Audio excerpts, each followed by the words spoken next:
predicament where you couldn't move or anything. Yeah. What was going through your mind? I mean, you know, horrible. yeah, yeah. Right. How am I going to get my next meal? Often. Okay, right. Yeah, Okay. yeah. It was very much survival. Yeah. Because I never knew for sure if a carer would come. It wasn't very well organised care. If it wasn't someone who'd been before, they might get lost, or for a number of years I had no intercom system to let people in, so it was very complicated.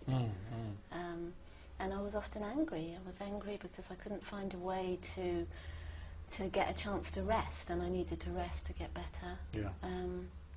And then in that I was also doing sort of spiritual practices of forgiveness, and there was a lot of richness in it as well, sort of handing over those difficulties, and often and increasingly going into a place of joy and peace.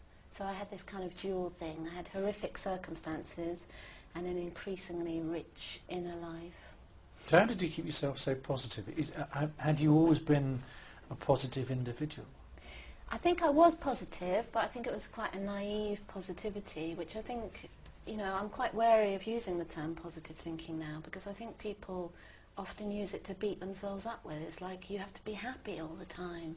You know, I don't think that at all. I think if you need to cry, cry, you know. And being positive is saying, well, I love myself when I'm crying. I allow myself to be someone who gets upset sometimes and does things wrong sometimes. You know, that for me is positivity, not trying to be perfect all the time.